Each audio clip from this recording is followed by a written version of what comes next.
안녕하세요. 저는 결혼 5년 차 유부녀입니다. 저는 최근 믿기지 않을 정도로 황당한 일을 경험하게 돼서 이렇게 사연까지 보내게 됐습니다. 저는 지금까지 살면서 누구에게도 해끼치지 않고 상처 한 번 주지 않으며 살아왔다고 자부해요. 그런데 사람이 살다 보니 제가 잘못하지 않아도 아기를 가지고 피해를 주려는 사람이 주변에 있더군요. 그것도 아주 가까운 곳에요. 저는 아들만 둘인 집에 맏며느리로 시집을 왔어요. 결혼 전에 친정 부모님께서는 저 같은 애가 어떻게 맏며느리 노릇을 하느냐고 걱정이 이만저만이 아니셨습니다. 부모님이 걱정하실 만해요. 저는 위로 쌍둥이 오빠가 있어요. 어려서부터 오빠들과 어울려 다니며 축구나 하고 오락실이나 다닐 줄 알았지. 공부나 다른 데에는 일절 취미가 없었어요. 그런 제가 시집을 가는 것도 신기한데 맏며느리라고 하니 오빠들도 웃긴가 보더라고요. 설거지도 한번 안 해본 게 무슨 시집을 간다고. 아, 너 그래서 남편 밥이나 제대로 차려줄 수 있겠냐? 밥은 무슨 자기 방 청소도 제대로 못하는 앤데 너 도대체 이 서방을 어떻게 꼬신 거냐? 이 서방이 네 방 생긴 꼴 보면 당장 도망갈걸? 오빠들 앞가림이나 잘해. 동생 결혼할 때까지 장가도 못 갔으면서 큰 소리는? 네 오빠들이 막내가 시집 간다니까 아쉬워서 그러는 거니까 이해해. 어릴 때부터 한 번도 떨어져 본 적 없는 오빠들이다 보니 다른 남매들보다 각별하기는 했어요. 30도 안 된 나이에 시집을 간다고 하니 걱정이 이만저만이 아니었습니다. 저 같은 왈가닥이 시부모님께 실수 안 하고 잘할 수 있겠냐고 매일 잔소리도 했고 남편과도 싸우지 말고 사이좋게 지내라는 상투적인 말도 결혼식 전까지 매일 했어요. 사실 저도 걱정이 되긴 했어요. 시부모님 두 분 다 교직에 계셨던 분들이라 남편 어릴 때부터 엄하셨다고 듣기는 했거든요. 더군다나 주변에 결혼한 언니들 보면 다들 시댁에 시자만 나와도 손사래를 치고 학을 떼니 저도 제가 잘할 수 있을까 싶었습니다. 하지만 우려했던 것과는 달리 저의 결혼 생활은 꽃길이었습니다. 시부모님은 굉장히 좋은 분들이었어요. 사실 시부모님을 결혼하고 처음 뵌 건 아니에요. 저는 남편이랑 대학 때부터 친구 사이라 알고 지낸 지는 꽤 됐거든요. 대학 때도 제가 워낙 남자애들이랑 잘 어울려 다녀서 남편네 집에도 몇 번 놀러와 밥도 얻어먹고 돌아간 적이 있어요. 그때 시부모님을 뵌 적이 있습니다. 오래되긴 했지만 그때도 참 좋은 분들이라는 인상이 있었는데 가족이 되고 보니 더 좋았어요. 시부모님도 저를 며느리라기보다 남편 친구처럼 대해주세요. 처음엔 너무 잘해주셔서 제가 불편하신가 했는데 지내다 보니 원래 몸에 배려가 배인 분들이더라고요. 며느리인 저를 얼마나 배려해 주시는지 저는 시댁에 가서도 간단한 설거지 한번 해본 적이 없어요. 제가 설거지라도 하려고 주방에 들어가면 시어머니는 하지 말라고 불이 나게 달려오셨습니다. 며느리도 엄연히 우리 집에 온 손님인데 설거지 시키면 안 되지. 나는 며느리한테 절대 일 안 시키니까 아예 할 생각하지 마라. 처음엔 시어머니 말씀이 진담인지 그냥 하시는 말씀인지 구분이 안 돼서 매번 갈 때마다 시어머니와 실랑이를 벌였습니다. 시어머니는 아무것도 하지 말아라. 저는 제가 하겠다. 항상 시끄러웠죠. 그러다 보니 결국엔 남편이나 시아버지가 설거지하는 일도 있었어요. 시어머니가 음식하느라 바쁠 때도 행여나 제가 설거지라도 할까봐 남편이나 시아버지에게 시키셨거든요. 그제야 시어머니는 저를 배려해 주신다는 걸 알았습니다. 시어머니가 저를 귀하게 여겨주시니 저도 저절로 시어머니에게 잘하게 됐어요. 시댁에 가면 몸도 마음도 편하니 오라고 안 하셔도 알아서 제가 자주 가게 됐어요. 그러던 어느 날이었습니다. 평화롭기만 했던 저희 시댁에 문제가 생겼어요. 최근에 시동생이 결혼했는데 좀 특이한 동서가 들어왔어요. 동서가 처음 만났을 때부터 이상하다고 느낀 건 아니에요. 겉으로 보기에는 아주 멀쩡했거든요. 동서는 한의학의 명문 경희대를 나와 한의사로 한의원을 운영 중이었어요. 시동생은 약사예요. 시동생이 약국을 운영하는 건물에서 동서가 한의원을 하다 보니 우연히 알게 됐다고 하더라고요. 저는 동서를 처음 보았을 때부터 대단하게 보였어요.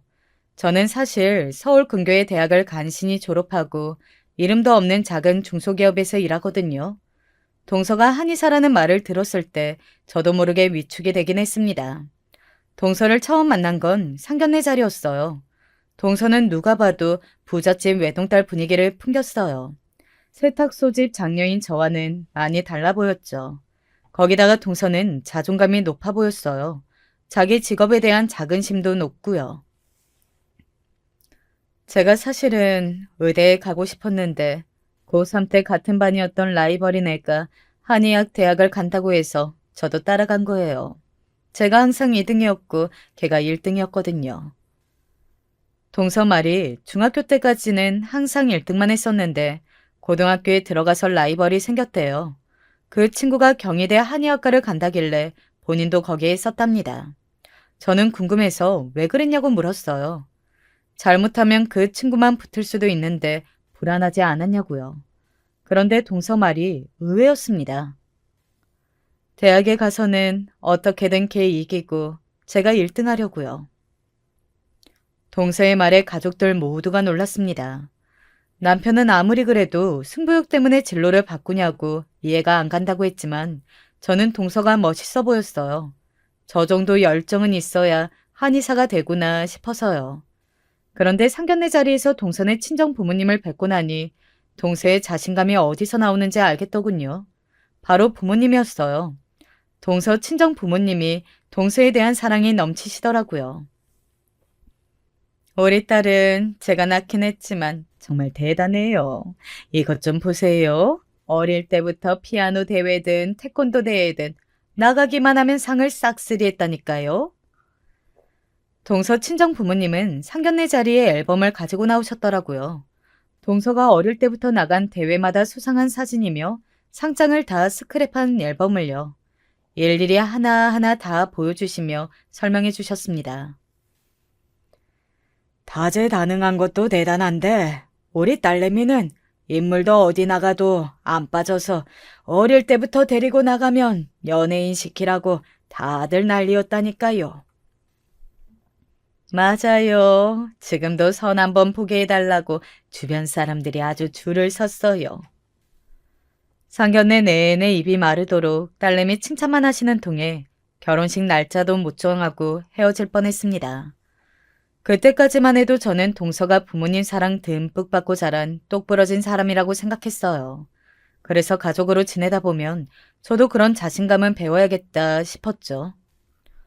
그런데 동서를 상대하면 상대할수록 자신감도 좋지만 사람이 기본이 돼야 한다는 걸 알았습니다. 동서는 자기애가 너무 강한 대신 배려가 부족하더군요.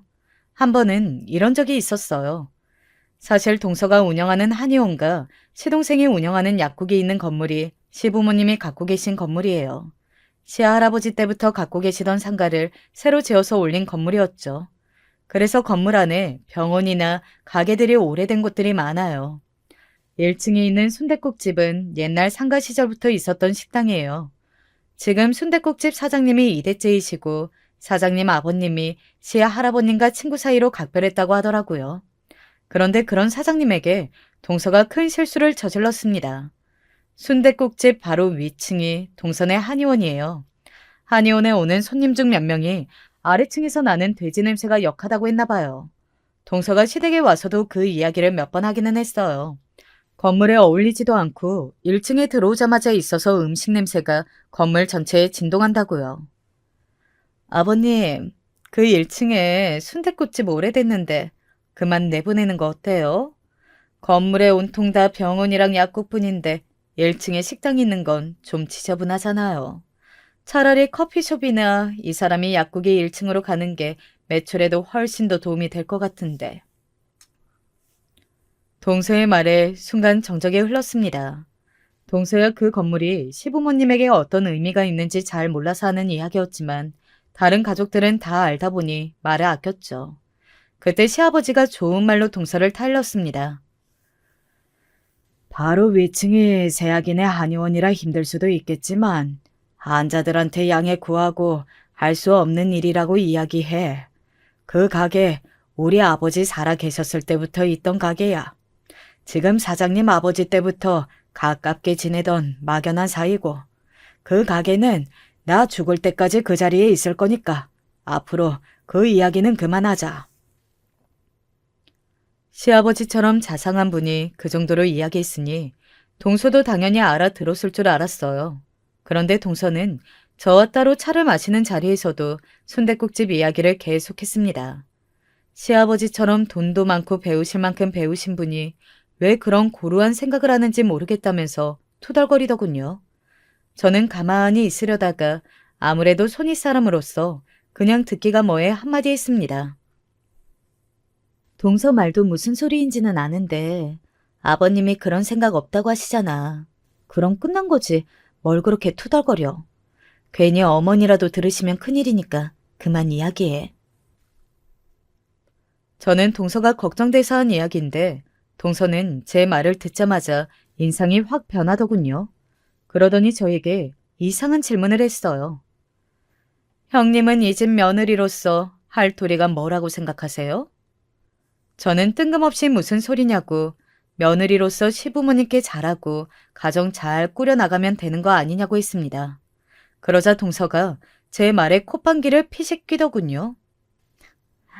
도대체 어느 시대 때 말씀을 하세요? 지금은 세상이 변했어요. 건물주라고 다 같은 건물주가 아니라고요. 건물 하나 있는 거 잘 만들어서 더 크게 만들 생각을 해야죠. 시부모님 재산이면 앞으로 우리가 지켜야 할 재산인 거잖아요. 그럼 그 재산 더 크게 부풀려야죠. 그럼 구질구질한 순댓국집이 떡하니 버티고 있으면 건물 가치만 떨어진다고요. 동서 혼자 얼마나 열성적으로 떠드는지 제가 끼어들 틈이 없더군요. 저는 대충 얼버무리고 자리를 벗어났어요. 그리고 속으로만 생각했습니다. 동서가 보통이 아니구나 하고요. 그런데 얼마 뒤 우려하던 일이 벌어졌습니다. 동서가 사고를 제대로 쳤어요. 동서가 1층 순댓국집 사장님이랑 한바탕 했다더군요.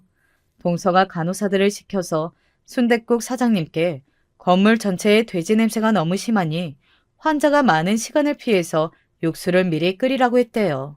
아니면 배관 공사를 다시 할 수 없냐고요. 그 이야기를 듣고 기분이 상한 순댓국집 사장님이 한의원에 올라가신 겁니다. 순댓국집에서 돼지 냄새가 나는 게 당연하지. 한의사 양반이 무슨 자격으로 우리더러 육수를 나중에 끓여라 말아야. 이야기가 나와 말인데요. 냄새가 역해도 너무 역하니까 그렇죠?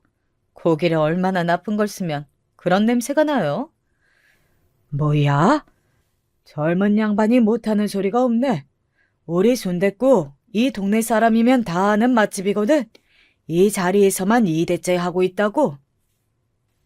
이 자리에서 2대째 할 수 있는 거야. 맛집이라서가 아니라 우리 시아버지가 예정에 사장님 봐줘서 그런 거잖아요. 아휴, 이래서 불쌍해서 사정 다 봐주면 자기가 잘난 줄 알지. 고마운 줄은 모른다니까. 오호라, 이제 보니 이거 김 사장 며느리구만. 김 사장같이 점잖은 사람이 어쩌다 이런 건방진 며느리를 봤대. 그 일로 시댁이 발칵 뒤집혔습니다. 어느 날 갑자기 시아버지께서 저희 부부와 동선의 부부를 모두 다 시댁으로 호출하셨어요. 순댓국집 사장님이 시아버지에게 연락해서 도저히 기분 나빠서 안 되겠다고 건물에서 나가겠다고 하셨답니다. 둘째, 너 순댓국집 사장님께 도대체 뭐라고 그런 거야? 너 정말 건물 미간 해친다고 사장님더러 건물에서 나가라고 한 게 사실이야? 그 아저씨가 먼저 저한테 건방지다고 했다니까요. 그리고 엄연히 제 말이 틀린 것도 아니잖아요. 그 오래된 식당이 나가야 건물 가격도 오른다고요. 어허, 둘째, 너 그만해라. 똑똑한 애니 당연히 좋게 말하면 말귀라 알아들었겠거니 했더니만 네가 아주 기분이 안 됐구나. 네가 우리 건물이 얼마나 나가든지 무슨 상관이야. 우리가 너더러 건물 가격 좀 올려달라고 부탁했냐? 저도 너무 깜짝 놀랐습니다. 시아버지보다 훨씬 더 차분하신 시어머니께서 저 정도로 화를 내신 모습은 처음 봤어요. 동서도 그제야 놀라서 입을 다물더군요. 그 일로 시부모님은 곤란하셨나 봐요. 우리가 순댓국 사장님 만나서 사과하고 오는 길이니까. 둘째, 너도 다시 뵈면 꼭 정중하게 사과드려. 동서는 여전히 입술을 삐죽거리며 뭘 잘못했는지 모르는 눈치였어요. 그날 이후 시댁에서의 동서의 입지는 매우 달라졌습니다. 철딱선이 없는 귀하딘 귀한 공주님 신세가 됐죠. 그때까지도 저는 동서가 나이가 어리고 뭘 몰라서 실수한 거라고 여겼어요. 머릿속 셈이 워낙 빠른 사람이니 욕심부릴 수 있으니까요.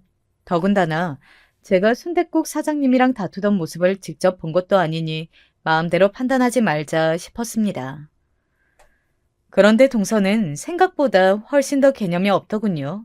제 앞에서도 아주 기고만장의 하늘을 찔렀어요. 한 번은 대놓고 저를 무시하다가 된통 당했습니다. 연말에 웬일로 동서에게 먼저 연락이 왔어요. 대학 동창회가 있어서 나가야 하는데 입을 만한 옷이 통 없다면서 같이 쇼핑하자고 하더군요.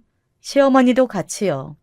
저는 지난번 순댓국집 사장님과의 일도 있으니 동서가 시어머니와 분위기를 풀어보려고 하나 보다 싶어서 그러겠다고 했습니다. 시어머니도 그때 일이 신경 쓰여서 분명 나오실 거라 생각했거든요. 시어머니 성격상 가족들끼리 얼굴 붉히고 오래 있어봐야 좋지 않다고 생각하실 게 뻔하니까요. 백화점에 도착하자마자 동서는 평소에 가는 매장이 있는지 바로 명품 매장으로 데리고 갔습니다. 딱 봐도 비싸 보였어요. 동서가 몇 벌 입어보는 동안 슬쩍 가격표를 봤는데 비싸긴 비싸더군요. 사실 깜짝 놀랐습니다. 제 한 달 월급으로는 한 벌이나 간신히 사겠더라고요. 그런데 그때 동서가 저와 시어머니에게 필요한 게 있으면 고르라고 했어요. 크리스마스 선물로 사주겠다고요. 저는 괜찮다고 했습니다. 결혼한 지 얼마 되지도 않았는데 동서에게 비싼 옷을 선물 받는 건 아무래도 부담돼서요. 제 말에 동서가 제 어깨를 툭 치더니 촐싹맞게 웃더군요. 그러면서 제 귀에 대고 한다는 소리가 어이없었어요. 형님이 언제 명품 옷 사보겠어요. 자존심 부리지 마시고 그냥 제가 사드린다고 할 때 사세요. 저는 제 귀로 듣고도 믿기지 않았습니다. 정말 저에게 한 소리가 맞나 싶어서요. 어안이 벙벙한 얼굴로 동서를 쏘아보는데도 동서는 전혀 눈치 못 채더군요. 나는 됐으니까 동서 옷이나 빨리 골라. 어머니 힘들어하시는 거 동서 눈에는 안 보여? 동서는 도대체 동창회를 나가는 건지 패션쇼를 하려는 건지 2시간이 넘게 같은 층만 몇 바퀴를 돌았어요. 옷도 몇십 벌이나 입어보고요. 저야 그렇다 치지만 시어머니는 굉장히 지쳐 보이셨습니다. 저는 동서에게 눈치를 주며 아직 못 골랐으면 우선 커피라도 한 잔 마시고 와서 다시 보자고 했습니다. 시어머니는 화장실에 가시고 저와 동서는 먼저 커피숍에 들어가 있었어요. 동서는 조금 전 매장에서 제가 찍어준 사진을 보면서 연신 옷을 고르고 있었습니다. 저는 뭘 그렇게 고민하냐고 동창회에 첫사랑이라도 오느냐고 농담조로 말했습니다. 그러자 동서 말이 학과 특성상 다들 잘 나가나 한의사다 보니 한껏 멋을 내고 온대요. 동창회라고 모여서 다들 자기들 잘난 척만 하는데 그 사이에서 절대 꿀리기 싫거든요. 학교 다닐 때는 다 나보다 공부도 못하던 것들인데 시집 좀 잘 갔다고 무지 잘난 척이에요.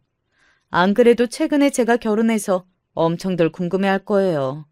제가 어떤 집안에 시집 갔는지, 어디 아파트 몇 평에 사는지. 형님 동창들은 안 그래요?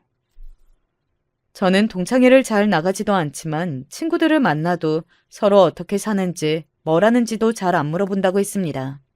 그러자 동서가 또 선을 넘더군요. 형님 나온 대학이 경기도 어디라고 했죠? 하긴 지잡대라는 게 원래 그렇죠 뭐. 다들 이름도 없는 대학 나와서 취직이라도 하고 결혼이라도 했으면 나름 성공인 거죠 뭐. 순간 저도 모르게 화르르 얼굴이 달아올랐습니다. 전에 한번 대화 이야기가 나와서 서울 근교에 있는 대학 나왔다고 대충 이야기했는데 그걸 굳이 지잡대라고 폄하하면서 이야기하더군요. 동서, 사실 아까부터 기분 나빴었는데 어머니도 계시고 해서 내가 참았거든? 도대체 사람이 왜 그래? 정말 상대방이 기분 나쁠 거라는 거 몰라서 그러는 거야? 아니면 일부러 사람 무시하는 거야? 어머, 형님, 제 말 오해하셨나 보다. 형님이야 지잡대 나왔어도 강남 건물주 시댁에다가 아주버님도 대기업은 아니어도 회사에서 인정받고 임원급으로 승진하셨잖아요. 그 정도면 지잡대 친구들 사이에서 제일 성공한 거 아닌가 싶어서 이야기한 건데. 형님, 은근 자격지심 있으시네요. 동서는 참 이상한 사람입니다. 대놓고 기분 나쁜 소리를 스스럼 없이 하는데 거기서 제가 화를 내면 꼭 자격지심 있는 사람처럼 보이게 쉽게 만들어버리더군요. 요즘은 서울에 있는 대학 아니면 다 지잡대라고 하나 보지? 그때였어요. 화장실에서 돌아온 시어머니께서 저와 동서가 하는 소리를 다 들으셨나 봐요. 우리 아들도 네 형님이랑 같은 대학 동창인데 그럼 우리 아들도 지잡대 출신치고 성공한 거네. 강남 건물주 부모에다가 회사에서 임원도 됐으니까. 어머님, 제 말은 그게 아니고요. 동서를 뚫어지게 쳐다보시면서 차분히 이야기하시는 시어머니의 모습에 동서가 저짠이 당황했는지 웬일로 말을 다 더듬더군요. 둘째, 너 지난번 일도 있어서 내가 오늘은 좋게 좋게 넘어가려고 했는데 너 애가 참 경솔하구나. 명색이 배울 만큼 배웠다는 애가 어쩜 그렇게 입만 열었다 하면 실수투성이야. 앞으로 말 좀 조심해. 안 그러면 나한테 아주 된통 혼날 줄 알아. 역시 경력직은 무시 못합니다. 시어머니는 조곤조곤 동서를 혼내시는데 정말 선생님 같았어요. 저는 속이 다 후련했습니다. 제가 기분 상해서 100마디 해봐야 동서는 콧방귀도 안 낄 텐데 시어머니가 나서주셔서 다행이다 싶었죠. 동서도 시부모님 앞에서 2번이나 망신을 당했으니 더는 안 그러겠지 싶었어요. 응당 그래야 사람이고요. 그런데 동서는 생각보다 훨씬 더 구제불능이었어요. 동서는 가만 보면 참 철면피예요. 얼마 뒤 명절에 시댁에서 만났는데 백화점에서 저에게 버릇없이 굴어놓고도 사과 한마디 없이 평소처럼 형님 오셨냐면서 아무렇지 않게 굴더라고요. 거기다가 동서는 선물을 바리바리 쌓았어요. 친정에서 보내셨다면서 비싼 보리굴비에 소고기까지 양손 가득 가져왔더라고요. 이럴 줄 알았으면 저도 준비 좀 할 걸 그랬어요. 저는 오는 길에 급하게 과일 바구니 하나 사왔는데 제가 가져온 선물이 너무 초라하게 보이더라고요. 그런데 인자하신 시부모님께서는 제가 가져온 과일 바구니를 먼저 가져다가 꺼내시며 좋아하셨어요. 배나 사과보다 바구니로 이것저것 들어있으니 너무 좋다고요. 바로 옆에서 노려보고 있는 동생의 눈빛이 너무 뜨거워서 저는 제가 먼저 동생에게 뭘 이렇게 많이 사왔냐고 했습니다. 농담조로 저와 너무 비교된다고도 이야기했어요. 그제야 동서가 보자기에 들어있는 보리굴비와 소고기를 꺼내서 시부모님께 보여드리더군요. 아주 자랑스럽게요. 어머님, 아버님, 이 보리굴비가 그냥 보리굴비가 아니에요. 아버지가 직접 영광까지 내려가서 아시는 분한테 부탁해서 받아오신 거예요. 명절이면 몇 달 전부터 예약해야 받을 수 있는 건데 아버지가 특별히 사오신 거라니까요. 아이고, 이렇게 귀한 걸 어떻게 보내셨대? 근데 우리가 입맛이 영 애들 입맛이라 이 귀한 보리굴비 맛을 알고 먹을지 모르겠다. 시부모님은 보리굴비를 한 번도 먹어본 적이 없다고 하셨어요. 사실 저희 시부모님은 흔히 말하는 초딩 입맛이에요. 치킨, 피자 같은 패스트푸드를 좋아하세요. 명절에 기름 냄새 나는 음식 먹는 거 싫다고 매년 나가서 외식하거나 패스트푸드를 시켜 먹거나 하거든요. 그날도 비싼 보리굴비와 소고기도 그냥 두시고 마라탕이나 피자를 시켜 먹었어요. 후식으로는 제가 사온 과일과 아이스크림을 먹었고요. 그러자 동서가 많이 서운했나 봐요.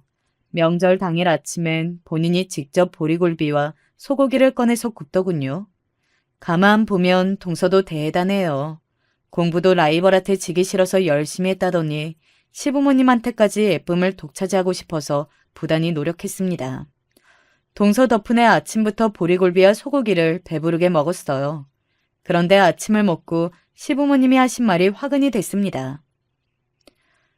아침부터 너무 기름진 걸 많이 먹었나 소화가 안 되는 게 나랑은 영 안 맞네. 우리가 원래 아침에는 항상 간단하게 과일이나 샐러드만 먹어 버릇해서 그런지 배가 너무 부르다. 이거 남는 거는 너희가 잘 나눠서 가지고 가라. 시부모님은 너무 맛있게 잘 먹었지만 당신들 취향이 아니라면서 남은 거는 저와 동서에게 나눠 가라고 하셨어요. 양이 너무 많으니 식구들끼리 나눠 먹자고요. 그런데 그때 갑자기 동서가 자리에서 벌떡 일어났습니다. 어머니, 아버님, 정말 너무하세요. 친정에서 일부러 시부모님 가져다 드리라고 힘들게 구하신 건데 그걸 다 남기시고 형님한테 나눠주시면 어떡해요? 형님이 사온 과일은 벌써 다 드셨으면서 일부러 이러시는 거죠? 제가 아주버님한테 지잡대 나왔다고 그래서요. 동서는 혼자서 분에 못 이겨서 눈까지 시뻘개져서는 따지듯 굴었습니다. 시부모님은 많이 당황하신 눈치였어요. 저와 남편도 마찬가지였습니다. 예, 둘째야, 무슨 그런 소리를 해. 우리가 서운하게 했으면 미안하다. 그런데 우리가 일부러 그런 건 절대 아니야. 그렇다고 너도 시부모님 앞에서 그렇게 떼부리는 어린애처럼 소리 지르면 안 되지. 어머님이야말로 거짓말하지 마세요. 누가 봐도 저딴 싸구려 과일 바구니보다는 제가 가져온 보리굴비랑 소고기가 더 좋은 건데 일부러 형님 것만 좋다고 하시는 거잖아요. 동서, 왜 이래? 가족끼리 뭐든지 나눠 먹으면 되는 거지. 왜 이렇게 유치하게 굴어? 내가 보리굴비 가져가는 거 싫으면 안 가져갈 테니까 그만 좀 해. 이제 보니 동서는 공부만 열심히 했지 정신 연령은 매우 낮은 것 같더군요. 이야기하다 보니 꼭 어린애랑 이야기하는 것 같았어요. 그런데 잠시 뒤 놀라운 일이 벌어졌습니다. 점심때쯤 친정에 가려고 짐을 싸고 있는데 동서의 친정 부모님이 시댁에 찾아오셨더라고요. 명분은 우연히 지나가다가 생각이 나서 들렸다고 하시는데 누가 봐도 핑계였어요. 어느새 동서가 친정에 연락해서 이런저런 하소연을 했나 봐요. 동서 친정 부모님이 전에 있었던 순댓국집 사장님 일부터 오늘 아침 보리굴비까지 다 알고 계시더라고요. 우리 딸애가 너무 곱게만 자라서 마음이 많이 약해요. 아침부터 펑펑 울면서 전화가 왔더라고요. 시부모님이 형님만 좋아하고 본인을 미워하는 것 같다고. 사돈이 절대 며느리들끼리 자별하고 그럴 리야 없으시겠지만 애가 아직 어려서 그러는 거니 사돈 어른께서 넓은 마음으로 예쁘게 좀 봐주세요. 순간 시부모님 얼굴이 붉게 달아올랐습니다. 누가 보면 시부모님이 동서를 괴롭히기라도 한 것처럼 동서 부모님은 유난하게 굴으셨어요. 시아버지는 사돈이 명절에 집까지 오셨으니 그냥 보낼 수 없다면서 차를 내오셨어요. 그리고 괜한 일에 신경 쓰게 해드려서 죄송하다고 하셨습니다. 그때까지 가만히 계시던 시어머니가 나서셨습니다. 사돈, 자식이야 평생 어린아이 같아 보이는 게 당연하지만 우리 둘째 30 다 됐어요. 그럼 성인이고 본인 이름으로 한의원까지 운영할 정도로 의젓한데 더는 어린애가 아니죠. 제가 오래 보지는 않았지만 지금까지 본 바로는 형제 없이 혼자라 그런 건지 욕심도 많고 혼자 뭐든 독차지해야 속이 편한 것 같더군요. 이래서는 다른 사람들하고 잘 지내기 어려워요. 시어머니는 역시나 차분하게 이야기했습니다. 순간 동서는 눈을 동그랗게 뜨고 시어머니를 쏘아보았어요. 그때였습니다.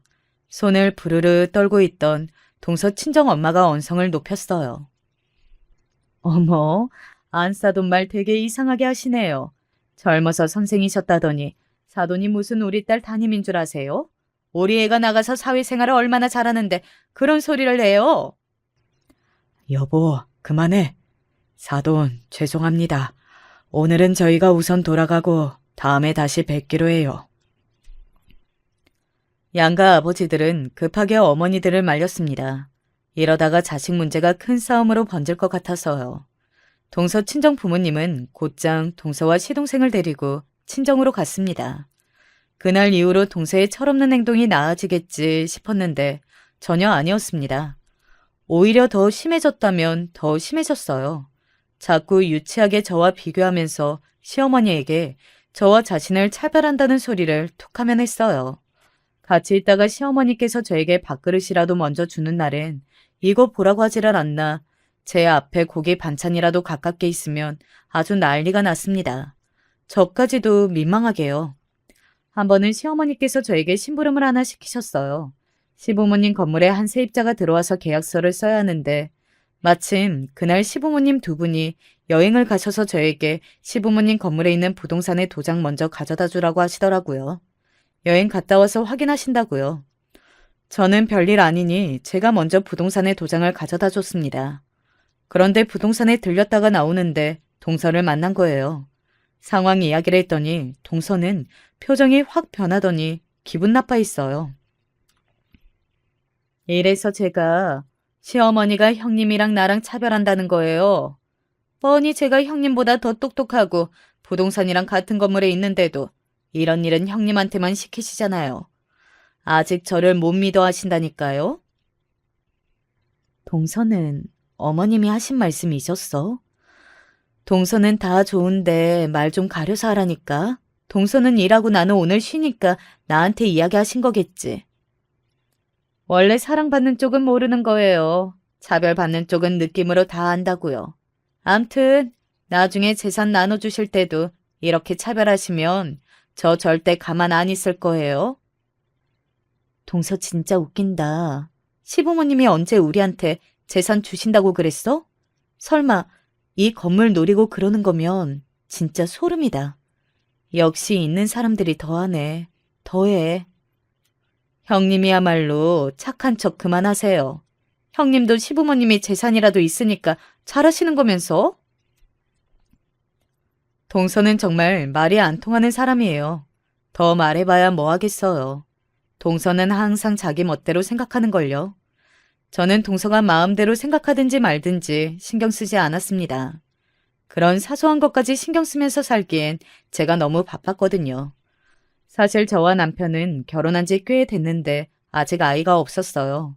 둘 다 아이를 원해서 부단히 노력했는데 자연 임신이 잘 안 되더라고요. 저는 남편과 병원 다니면서 검사도 받고 시험관 시술 상담도 받았습니다. 그런 저희를 시부모님은 볼 때마다 걱정하셨어요. 시부모님은 너무 걱정하지 말라고 병원에서 아무 문제 없다고 했으니까 자연스럽게 생길 거라고 하셨죠. 그런데 그런 와중에 동서는 또 헛소리를 했어요. 요즘 세상에 애 하나 키우려면 부모의 조부모까지 뼈를 갈아 넣어야 하는데 뭘 그렇게 낳으려고 하세요? 우리 시부모님이 아들 낳으라고 닥달하는 것도 아닌데. 동서는 아직 아기 생각 없어? 나는 1살이라도 어릴 때 낳고 싶은데. 형님, 보기보다 모아놓은 돈 많은가 봐요?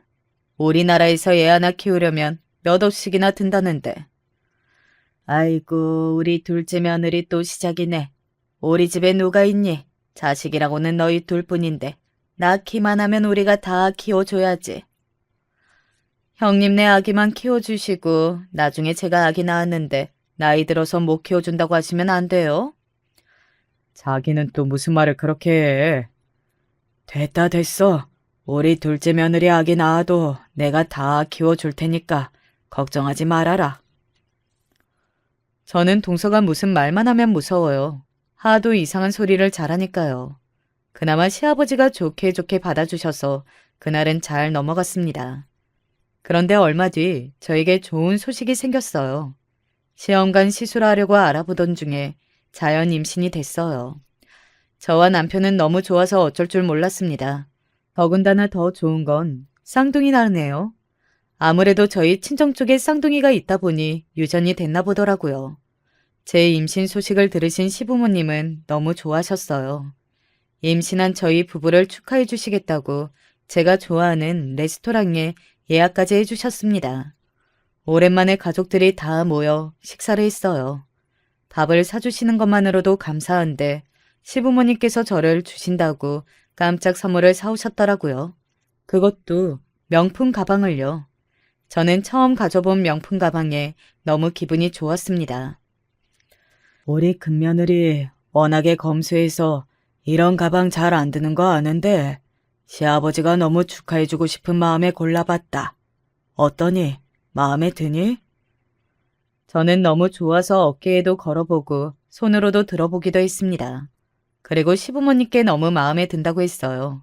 그런데 그런 제 모습을 가만히 지켜보기만 할 동서가 아니었습니다.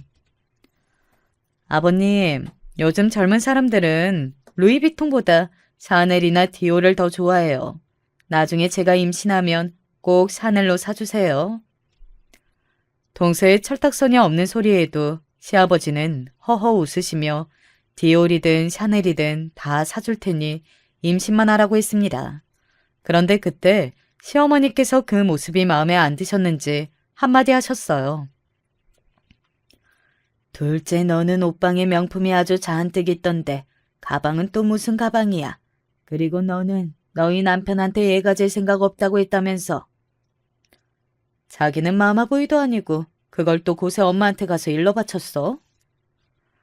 알고 보니 최근에 동서가 시동생한테 아이 가질 생각이 없다고 딩크족으로 살자고 했나 보더라고요. 그 일로 시동생이 힘들어하면서 시어머니에게 상의했나 보더라고요. 어머의 말하는 것 좀 봐. 너야말로 그런 중요한 일은 결혼 전에 남편이랑 상의했어야지. 우리 아들은 애 꼭 낳고 싶어 하는데 네 마음대로 정하면 어떡하니? 어머니처럼 잘 흥분하지도 않는 분이 내내 벼르고 계셨는지 얼굴이 빨개져서 이야기하시더라고요. 하지만 그 정도로 기죽을 동서가 아니었습니다. 어머님은 무슨 제가 사기 결혼이라도 한 것처럼 그러시네요. 저도 결혼 전에는 애 낳고 싶었어요. 그런데 최근에 생각이 바뀐 거라고요. 그리고 아기 낳는 건 부부가 알아서 할 일이지 시어머니가 참견하실 일은 아니라고요. 동서는 정말 말 한마디도 지지를 않았습니다. 분위기가 점점 더 과열되자 남편이 나서서 말렸어요. 좋은 일로 만나는 건데 그만하라고요. 다행히 금방 일단락이 됐지만 시어머니는 분이 가시질 않으신 것 같았습니다. 그 이후에도 그런 일은 자주 있었어요. 동서는 어른들 무서운지 모르고 본인 할 말만 했습니다. 그럴 때마다 시어머니는 참지 않으셨지만 시아버지는 MZ 며느리니까 우리가 이해한다고 하셨어요. 마음에 안 들어도 아들이랑 사는 며느리인데 어쩌겠냐고요. 그 이후에도 동서가 시부모님 앞에서 이런저런 실수를 종종 했나 봐요. 하지만 저는 신경 쓸 여유가 없었습니다. 제가 쌍둥이를 낳고 너무 정신이 없었어요. 뱃속에 있을 때도 너무 힘들었는데 나오니까 정말 시간이 어떻게 가는지 모르겠더라고요. 남편이 육아휴직이라고 딱 3개월 같이 있어줬는데 남편이 출근하자마자 정말 너무 힘들어서 매일매일이 전쟁이었습니다. 친정 부모님께 도와달라고 하고 싶어도 세탁소를 운영하시다 보니까 도저히 저를 도와주러 오실 수가 없었어요. 그런 와중에 동서가 하루 우리 집에 놀러 왔습니다. 애 낳고 한 번도 못 와봤다면서 시동생의 아기들 침대를 주문했더라고요. 안 그래도 아침에 배달이 온다고 전날 연락이 왔었는데 제가 애들 보느라 정신이 없어서 깜빡했어요. 저는 씻지도 못하고 후줄근하게 하고 있었어요. 그래도 동서가 와줘서 다행이라고 생각했습니다. 저는 애들 보는데 정신이 없어서 침대 배달을 받을 정신도 없었거든요. 형님, 아무리 애 키우느라 정신이 없어도 그렇지. 오늘 배달 온다고 했는데 방은 좀 정리를 해두셨어야죠. 아휴, 이 좁은 데다가 도대체 침대를 어디다 놓겠다는 건지. 미안. 내가 진짜 밥도 못 먹고 씻지도 못해서 청소할 시간은 아예 없었어. 저와 남편도 결혼하고 몇 년 만에 쌍둥이가 생긴 거라 집에 아이 방이 아직 마땅히 없어요. 시동생이 침대를 주문했다고 해서 간신히 방을 비워두기는 했는데 청소를 못해서 지저분한 상태였죠. 동서는 아이들 방이 정리되어 있질 않으니 침대가 바로 들어갈 수가 없다고 툴툴거리면서 대충 방을 정리해줬어요. 그래도 바쁜 동서가 여기까지 와줬으니 저는 고마워서 점심을 시켜줬습니다. 쌍둥이 키워보신 분들은 아시겠지만 갓난아기 때는 정말 아무것도 못해요. 배달을 시켜서 밥이 왔는데도 저는 애들 보느라 입에도 못 대고 있었어요. 꼭 하나가 응가라 하면 바로 또 하나가 응가하고 하나가 울면 또 하나가 따라 울거든요. 제가 정신없이 애를 보고 있는데 동서가 갑자기 밥 먹다 말고 벌떡 일어나더니 가보겠다고 하더군요. 저는 제가 너무 힘들어 보이니 불편할까봐 가는 줄 알았어요. 저는 애써 더 있다가 가라고 했습니다. 그런데 아니었어요. 동서는 우리 집이 너무 정신없고 더러워서 도저히 밥을 먹을 수가 없답니다. 아무리 애 키우는 게 힘들어도 그렇지. 애들 잘 때 청소도 좀 하고 형님도 씻으셔야죠. 아휴, 애들이 누굴 닮아 이렇게 극성 맞아요? 너무 울어대니까 머리가 아파서 도저히 앉아있을 수가 없네요. 전 그만 가볼게요. 침대 잘 쓰세요, 형님. 동서는 그냥 그대로 뒤도 안 돌아보고 가버리는데 저도 모르게 정말 눈물이 주룩주룩 나더군요. 정말 서러워서 한동안 아무것도 할 수가 없었어요. 그날 남편이 퇴근하고 오자마자 쌍둥이를 맡겨놓고 대청소를 했어요. 동서가 아직 아이가 없어서 몰라서 하는 소리라는 건 알지만 동서가 보기엔 우리 집이 얼마나 지저분하고 정신없었으면 그렇게까지 말하고 가버렸을까 싶어서요. 남편은 개념 없는 동서가 말실수한 거라고 했지만 저는 위로가 되지 않았습니다. 저도 쌍둥이도 잘 키우고 집안일도 깨끗하게 하는 완벽한 엄마가 되고 싶었거든요. 그래도 사람이 참 죽으라는 법은 없습니다. 시어머니가 몇 번 아이들을 봐주러 오셨다가 제가 혼자 고생하고 있다는 사실을 아시고는 저를 도와주기로 하셨어요. 시어머니가 매일 며느리 집에 오면 며느리들이 불편해한다고들 해서 고민했었는데 아무래도 이건 아닌 것 같다. 그네, 너 밥도 못 먹고 잠도 제대로 못 자는데 도저히 그냥 두고 못 가겠어. 저는 진심으로 감사해서 저도 모르게 시어머니를 와라 껴안았습니다. 그리고 말씀드렸어요. 저는 시어머니가 매일 와도 하나도 안 불편하다고요. 그렇게 해서 바로 다음 날부터 시어머니가 와서 육아를 도와주셨어요. 남편이 오기 전까지 계시다가 저녁까지 차려주시고 가셨어요. 저는 정말 복이 많은 며느리예요. 세상에 친정엄마도 해주기 힘든 일을 시어머니가 해주셨으니까요. 그런데 예상치 못한 복병이 있었습니다. 글쎄, 동서가 시어머니께서 우리 집에 애 봐주러 오시는 것까지 셈이 났나 봐요. 어느 날이었어요. 그날은 주말이었는데 남편이 회사에 급한 일이 생겨서 갑자기 출근했습니다. 주말을 어떻게 혼자 버티나 했는데 감사하게도 시부모님께서 집에 와주셨습니다. 주말인데 집에만 있으면 뭐하냐고 가까운 데라도 구경 갔다 오자고 김밥을 싸우셨더라고요. 저는 오랜만에 시부모님이랑 나들이를 갔습니다. 쌍둥이들은 유모차에 재워두고 공원에 돗자리 펴고 쉬고 있었어요. 아기 낳기 전에는 참 별거 아닌 일이었는데 오랜만에 바람을 쐬니 너무 좋더군요. 그런데 그때 시어머니 핸드폰이 울렸어요. 동서더라고요. 시동생이 친구들이랑 골프 치러 가서 심심하다면서 쇼핑 가자고 연락이 왔더라고요. 둘째야, 우리 지금 큰애랑 쌍둥이랑 같이 근처 공원에 나와 있는데 너도 올래? 어머, 평일에 봐주시는 것도 모자라서 주말까지 가신 거예요? 형님도 정말 너무하시네요. 어머님, 너무 힘드시겠어요. 저는 애들 우는 소리 잠깐 들어도 힘들던데 괜찮으세요? 오늘은 아버님 계시니까 어머님이라도 나오세요. 제가 맛있는 거 사드릴게요. 동서는 어머님만이라도 나오시라고 했어요. 같이 쇼핑도 하고 맛있는 것도 먹자고요. 제가 옆에서 듣는데 너무 민망하고 시부모님께 죄송해서 저는 괜찮으니 두 분 다 동서랑 좋은 시간 보내시라고 했어요. 어차피 쌍둥이들 데리고 나가는 건 꿈도 못 꾸니까요. 그런데 시부모님은 괜찮으시다면서 동서에게 다음에 보자고 하셨어요.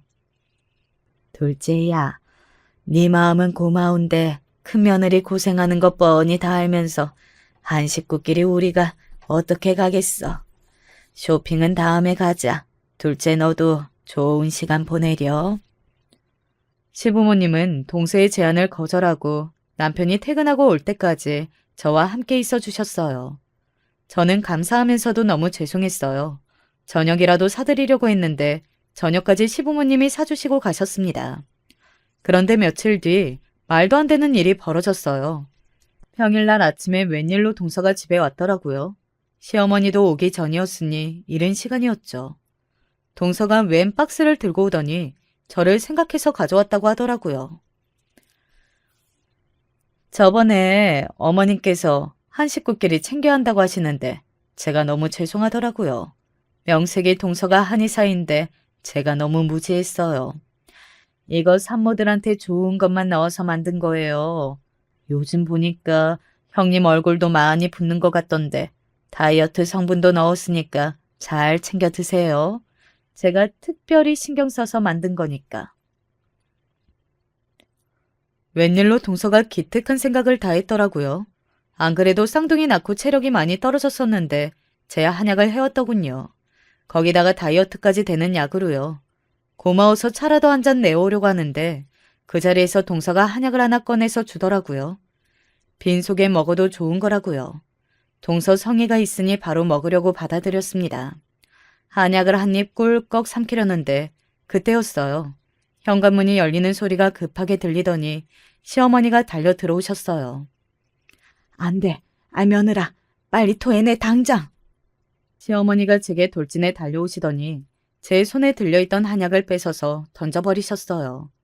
그러고는 한약 박스를 동서 얼굴에 던져버렸습니다. 어머니, 지금 뭐 하시는 거예요? 노막 나셨어요? 뭐야?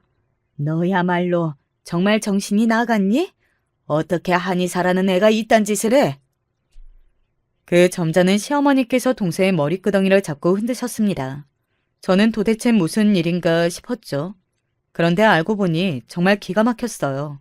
시어머님이 주말에 공원에서 동서 제안을 거절한 게 마음이 쓰이셨는지 집에 오기 전에 커피랑 빵을 사서 동서 한의원에 들렀나 봐요. 간호사들하고 나눠 먹으라고요. 그런데 간호사 말이 동서가 형님 줄 한약을 조제했다면서 바로 갖다 주러 간다고 했다더군요. 선생님 형님께서 당뇨도 있고 염증이 많다고 하신다고 계피를 엄청 많이 쓰셔서 아직도 약재실에서 계피향이 진동한다니까요. 사실 당뇨는 식이요법이 제일 중요한데. 당뇨요? 우리 며느리 당뇨 없는데? 얼마 전에 쌍둥이 임신하고 나올 때까지 당뇨 검사 다 통과했었어요. 근데 당뇨는 무슨... 어머, 최근에 출산하셨다고요? 그럼 계피는 절대 안 되는데? 선생님이 그걸 모를 리도 없는데 왜 계피를 쓰셨지? 순간 시어머니는 뒷목이 쎄하면서 소름이 온몸에 돋아났답니다. 시어머니는 곧바로 동서가 조제해서 간 약이 최근에 출산하거나 수유하는 사람이 먹어도 되는 약이냐고 물었대요. 제가 쌍둥이 수유하고 있으니까요. 곧바로 간호사가 확인했는데 간호사들 말이 임산부도 안 되지만 수유하는 산모는 절대 안 된다고 했답니다. 그 약을 먹은 산모가 아이에게 수유하면 자칫 아이 간 기능에 무리가 올 수 있다고 해서 잘 권하지 않은 약재들이라고요. 그 소리를 듣자마자 시어머니가 집에 달려오신 거예요. 오시면서 저에게 계속 전화를 했는데 동서랑 이야기하느라 전화도 받지 못했거든요. 정말 다시 생각해도 너무 끔찍합니다. 너 첫째가 먹으면 안 되는 거 알면서 설마 일부러 이따위로 만들어서 가져온 거니? 정말 그런 거야? 어머님 지금 무슨 소리를 하시는 거예요? 제가 한의사인데 설마 형님 잘못되는 약을 해왔겠어요? 어머님, 제가 미우면 그냥 밉다고 하세요. 왜 괜한 사람을 모함하세요? 내가 간호사들한테 다 들었어. 네가 일부러 산모는 먹으면 안 되는 한약재 다 섞어서 넣었다며. 둘째 너 정말 안 되겠다. 내가 분명히 경고했지. 한 번만 더 이러면 가만 안 두겠다고. 그때까지도 동서는 절대 일부러 그런 게 아니라면서 딱 잡아댔어요. 시어머니는 도저히 참을 수 없으시다면서 바로 경찰에 신고했습니다. 의료법 위반으로요. 잠시 뒤 경찰과 조사원이 함께 와서 동서를 데리고 한의원으로 갔습니다. 저에게 먹으라며 가지고 온 한약까지 다 수고해 갔어요. 이게 다 어머님 때문이에요. 어머님이 저랑 형님이랑 자꾸 차별하셔서 저도 모르게 그런 거라고요. 동서는 끝까지 남 탓을 하며 본인은 잘못한 게 없다면서 오히려 이 상황을 억울해했어요. 저는 시어머니에게 이야기를 다 듣고도 너무 놀라서 이 상황을 믿을 수가 없었습니다. 아무리 질투심 때문에 그랬다고 해도 동서가 저를 그 정도로 미워하는 줄은 정말 꿈에도 몰랐거든요. 아무리 그래도 그렇지 어떻게 저 어린 것들이 먹을지도 모르는데 그런 짓을 할 수가 있었을까요? 저는 생각하면 생각할수록 괘씸해서 잠도 잘 수가 없었습니다. 그 일로 저희 시댁은 한바탕 난리가 났어요. 시부모님은 동서가 한 짓이 소름 돋을 정도로 무섭다면서 우리나라에서 제일 유명한 로펌의 일을 맡기셨어요. 동서가 저에게 저지른 일과 시동생과의 이혼 소송을 함께 진행했습니다. 시동생도 놀라긴 마찬가지였어요. 긴 결혼 생활은 아니었지만 본인이 지금까지 그런 여자와 살았다는 게 너무 소름 돋는다고 지금이라도 바로 헤어지고 싶다고 했습니다. 얼마 뒤에 동서는 쇠고랑을 찼어요. 사실 저에게 쓴 약재가 문제도 문제이긴 했지만 그걸 가지고만은 크게 벌을 받지는 않을 거라네요. 동서가 일부러 그런 게 아니라고 혐의를 부정하고 있었어요. 단지 환자 진맥도 하지 않고 마음대로 처방을 내려서 조제한 게 중재라면 중재라네요. 물론 소송을 해봐야 알겠지만 의료법 위반 정도로 벌금량이 나올 거라네요. 악마 같은 동서를 그 정도로 넘어가게 해줄 수는 없었습니다. 그런데 동서는 참 대단해요. 저 같으면 창피해서라도 바로 한의원도 그만두고 시동생하고도 이혼할 것 같은데 끝까지 버티더군요. 시부모님이 동서네 한의원을 내보내려고 했는데도 동서가 아직 계약 기간이 남았다면서 끝까지 버텼어요. 저도 가만히 있을 사람이 아니랍니다.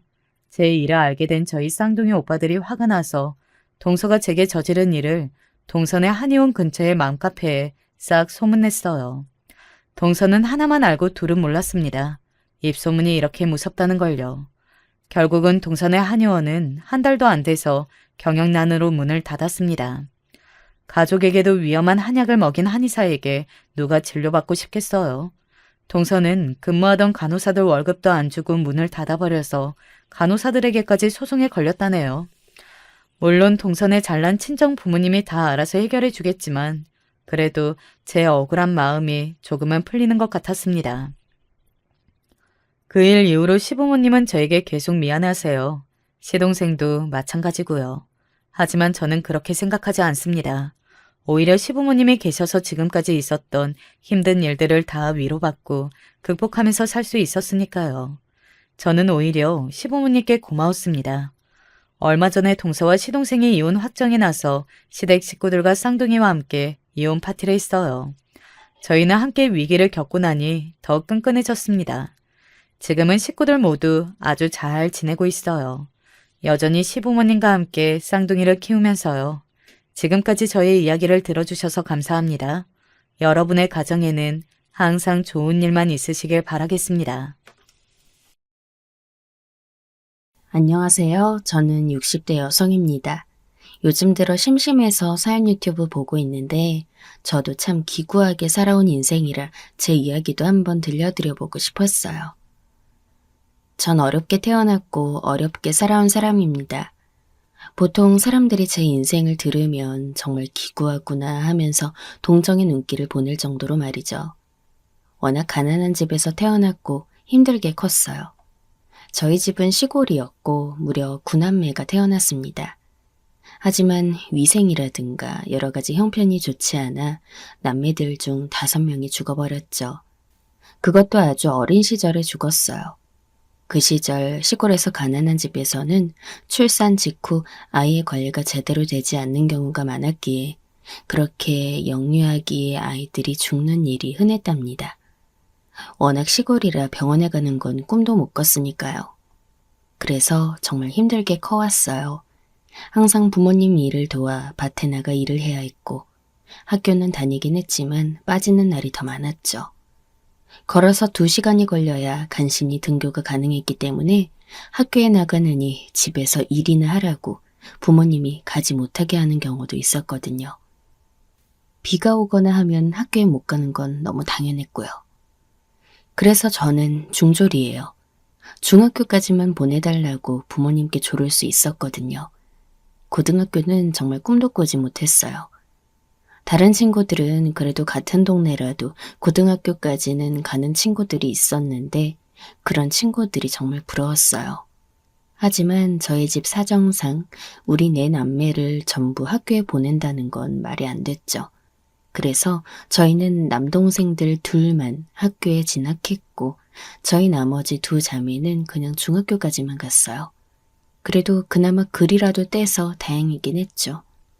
그런데 얼마 안 있어 어머니가 돌아가셨고 아버지는 술과 도박에 빠져서 곧 저희 식구는 뿔뿔이 흩어지게 되었어요.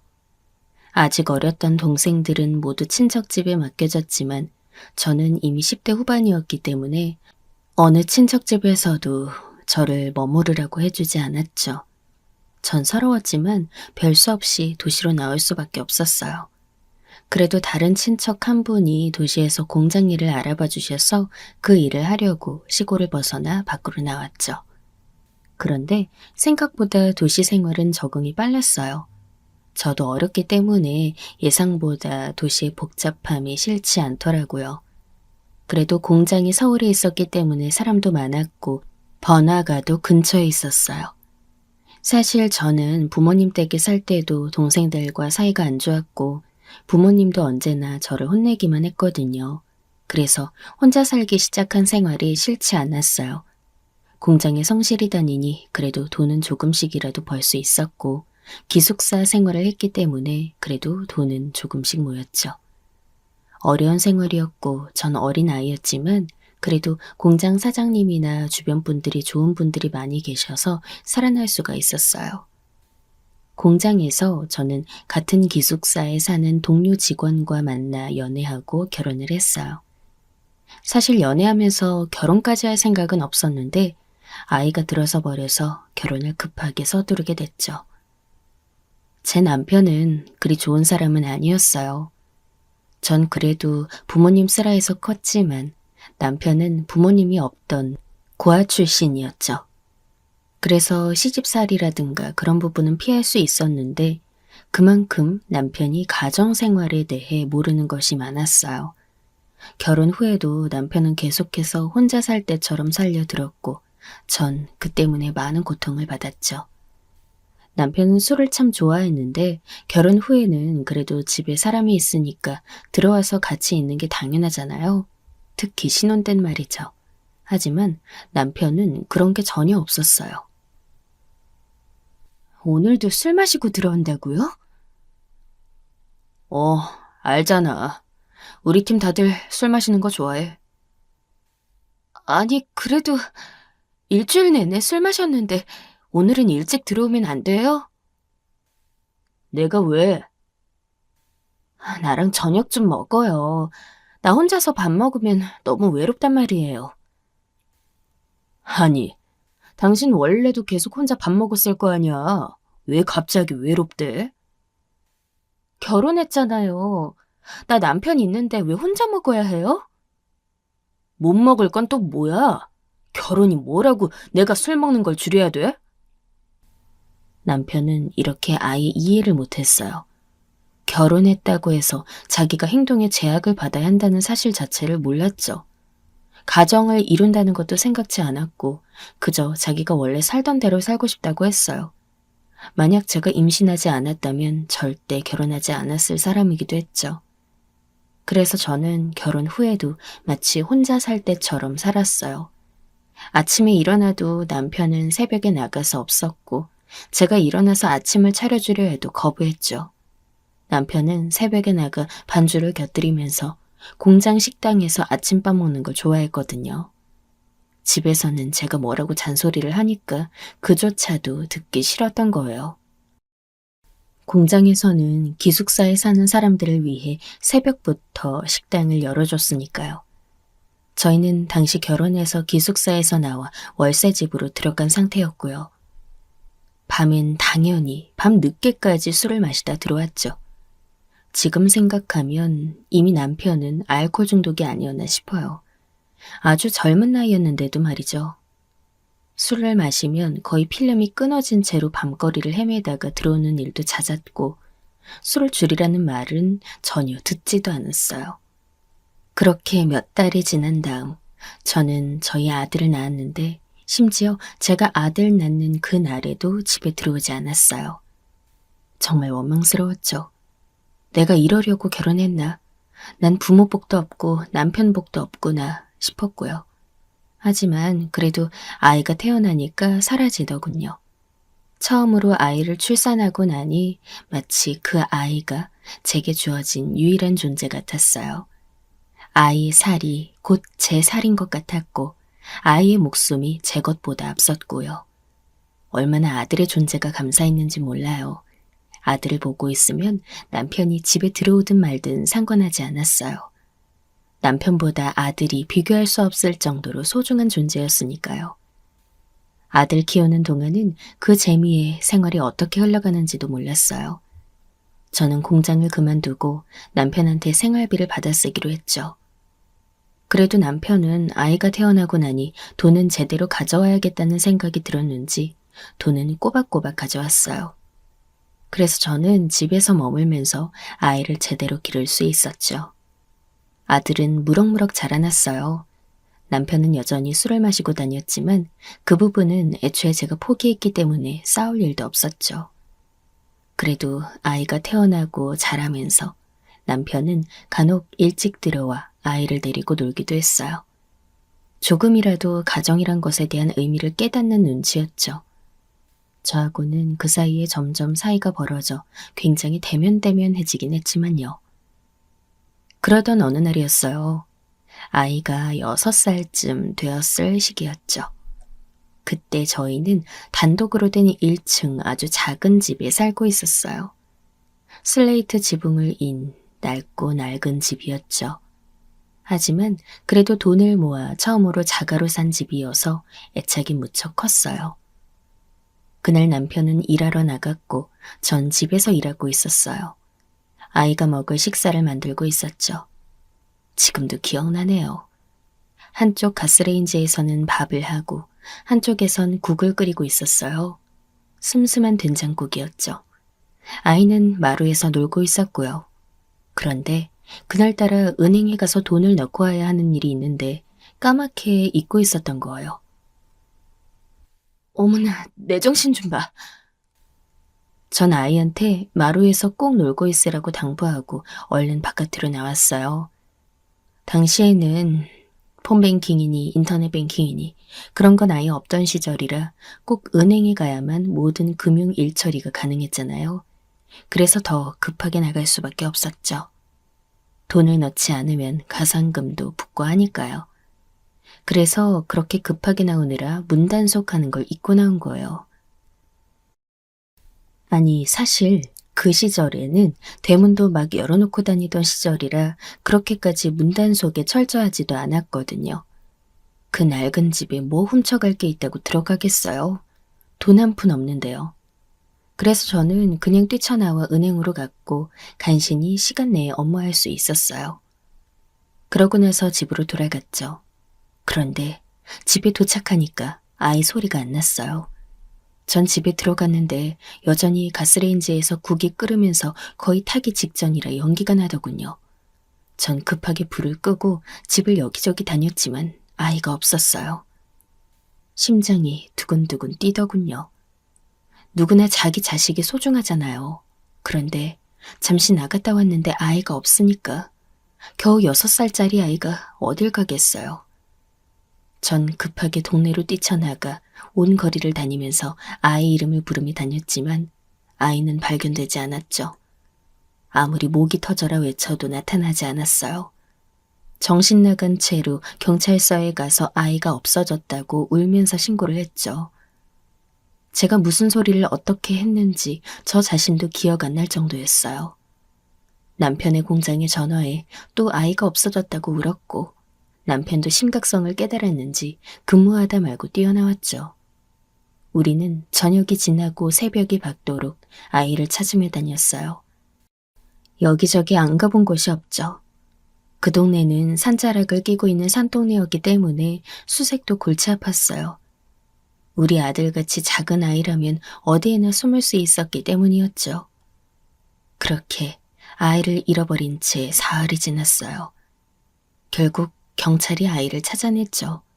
아이는 산으로 이어지는 수로에 빠진 채 숨을 멈춘 상태였어요. 정말 믿어지지 않았죠. 내 목숨과도 같던 그 소중한 아이를 한순간에 날벼락처럼 잃어버렸다는 게 말이에요. 어떻게 이럴 수가 있어요. 제가 땅바닥에 주저앉아 우는 동안 경찰이 다가와 제 어깨를 두드려 주었죠. 위로의 의미였지만 저한테는 그조차 의미가 없었어요. 아마 문이 안 잠겨 있어서 아드님이 밖으로 나가 돌아다니다가 수로에 발을 빠뜨린 것 같습니다. 타살의 흔적은 없습니다. 그럴 리가요. 저희가 면밀하게 조사해본 결과입니다. 죄송합니다, 어머님. 저는 숨이 끊어질 것처럼 울었어요. 남편은 얼굴이 납색이 되어 있었죠. 사실 제가 오늘의 정신이 없어서 남편에게 신경조차 쓰지 못했어요. 남편과 저는 그 이후 거의 몇 달간 서로 마치 존재하지 않는 사람처럼 살았어요. 아들이 죽은 이후 장례식을 치르고 나자 저는 정말 살 의지가 사라져 있었죠. 그렇게 몇 달을 사는 사이 남편은 저에게 그러더군요. 우리 이제 그만 살까? 무슨 뜻이에요? 저는 초점이 잘 맞지 않는 눈으로 남편을 바라보았어요. 그때는 아무런 삶의 의지도 없었기 때문에 남편이 뭐라 하든 별다른 감흥도 잃지 않았거든요. 이혼하자. 더 있어봤자 의미 없을 것 같아. 남편도 힘 빠진 말투로 말하더군요. 아마 남편으로선 제일 좋은 선택이었을 거예요. 우리 부부 사이의 유일한 끈은 아들이었는데 그 아들을 아내의 실수로 잃었으니까요. 아마 남편 입장에선 이혼하는 게 적당한 길이었겠죠. 저와 있으면 잃은 아들만 생각났을 테니까요. 그래서 저희는 결국 이혼했고 남편은 그 길로 집에서 나가버렸어요. 저는 홀로 남은 집에서 아들 그리면서 멍하니 시간을 보냈죠. 아들을 마지막으로 봤던 집안에서 끓던 된장국 냄새가 코끝에 맴돌았어요. 아들이 해맑게 웃으면서 저한테 알았다고 고개를 끄덕이던 모습. 아무리 그래도 문만 잠그고 나갔다면 이런 일은 없었을 텐데 끝없이 자책이 되었죠. 멍한 상태로 있던 어느 날 밖에서 대문을 두드리는 소리가 들려왔어요. 저는 정신이 없는 중에도 누군가 싶어 비틀거리면서 바깥으로 나갔죠. 그랬더니 거기 서 있는 건 옆집 사는 남자애였어요. 딱 저희 아들과 또래라 오며 가며 인사를 하고 말도 몇 마디 나눴던 아이였죠. 아줌마, 저희 할머니가 이거 갖다 드리래요. 뭔데? 밥이랑 국이에요. 못 드시고 계실 거라고. 아이는 망설이며 저에게 쟁반을 내밀었어요. 그 집은 할머니와 손자만 사는 집이었어요. 거의 쓰러질 듯 작은 집에 저희보다 더 사정이 안 좋은 집이었죠. 그런 집에 뭘 얻어먹다니 정말 민폐가 아닐 수 없었어요. 저는 그 아이를 내려다보면서 나이가 우리 아들과 같은 그 소년의 얼굴에 아들의 얼굴이 겹쳐져 보였어요. 너무 슬프더군요.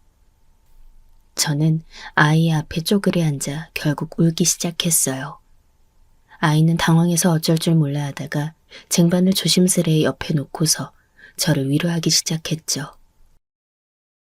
당황하고 어설픈 작은 손이 제 손과 팔을 잡은 채 쩔쩔매는 게 느껴졌어요.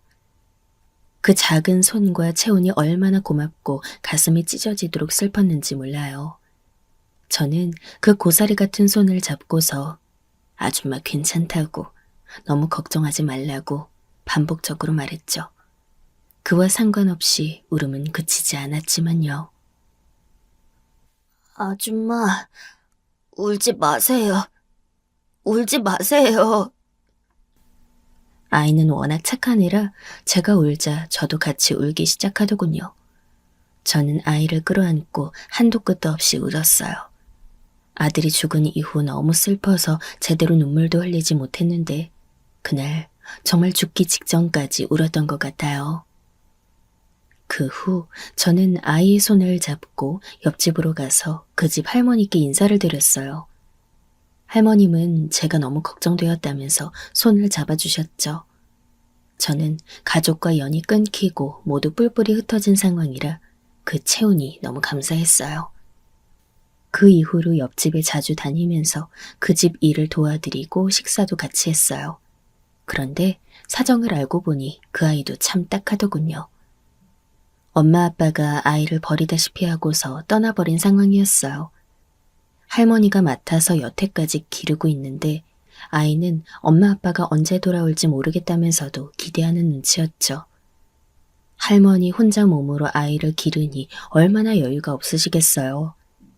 아이는 겨울이 되어도 따뜻한 옷 한 벌을 못해 입고 벌벌 떨고 있었죠.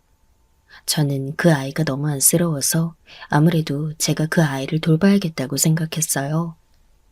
하지만 저도 그 당시 돈이 정말 없었거든요. 그동안 모은 돈도 많지 않았고 그저 가진 것은 작고 낡은 집 한 채뿐이었으니까요. 그래서 저는 다시 일자리를 찾다가 식당 한 곳으로 나가게 되었어요. 돈을 벌어오면서 저는 아이를 데리고 옷가게에 가서 가장 먼저 겨울 옷을 사주었죠. 그때가 1월이라 정말 너무너무 추웠거든요. 자, 옷 한 벌 고르자. 그때는 패딩이 나오기 전이라 코트나 점퍼가 최대치였어요. 그래도 아이가 지금 입은 얇은 면티보다는 훨씬 따뜻할 거였죠. 아이는 조금 망설이는 얼굴로 머뭇거렸어요. 하지만 아줌마, 저희 할머니가 이런 거 받지 말라고 하셨어요. 그러지 말고 아줌마가 너 아들 같아서 사주려는 건데. 아이가 그렇게 말하는 것이 가슴 아프더군요. 저는 정말 제 아들이나 다름없어 사주려는 건데 말이죠. 예쁘고 도톰한 코트 하나를 골라 아이에게 입혀보았어요. 정말 예쁘게 잘 맞더군요. 아이는 영특하고 착하고 생긴 것도 잘생겼었어요. 그래서 저는 아이에게 이것저것 입혀보면서 옷 여러 벌을 사서 들고 같이 집으로 갔어요. 할머님은 저한테 왜 이런 걸 사주냐며 타박 아닌 타박을 하셨지만 저도 물러서지 않았어요. 저 할머님, 제가 아이 돌보게 해주세요. 엄마처럼은 못해도 그래도 잘 해줄게요. 이왕 그렇게 된 김에 아이 할머니께 말씀드렸죠. 할머님은 절 쳐다보더니 새끼 잃은 어미 슬픔을 보셨는지 깊이 한숨을 쉬셨어요. 아휴, 그래요. 그럽시다. 우리가 너무 폐를 끼치게 되겠지만 그래도 좋다면 말이에요. 감사합니다. 절대 아니에요. 제가 원해서 하는 거니까요. 할머님은 웃으면서 제 손을 잡아주셨고 저는 제가 원하던 가족을 다시 얻은 듯한 기분이었어요. 하늘 저 어딘가로 떠나버린 제 어린 아들도 지켜봐 줄 거라 생각했죠. 그 이후 저는 꾸준히 아이를 돌보았어요. 후원하듯이 저는 식당에서 번 돈을 모아 몰래 할머님께 드리기도 했죠. 할머님은 제가 후원을 하는 거라고 이건 동정심에 드리는 게 아니라 아이가 잘 자라길 바라서 드리는 거라고 열심히 설득하듯 말씀드렸더니 그래도 한숨을 쉬며 돈을 받아주셨어요.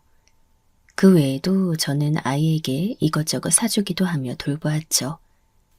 식당에 나가서 일을 하기 때문에 엄마처럼 해주지 못했어요. 그냥 옆집 아줌마다운 거리를 유지하며 조금씩 도와줬을 뿐이에요. 그렇게 몇 년을 저는 하루같이 그 아이를 돕고 후원했어요. 비록 제 돈은 모으지 못했지만 아이가 조금씩 나아지는 형편의 길을 펴고 학교 다니는 것을 보는 게 큰 기쁨이었죠. 저는 그 애가 정말 행복해지길 바랐어요. 그런데 그 애는 가끔 제 손을 잡고 묻곤 했어요.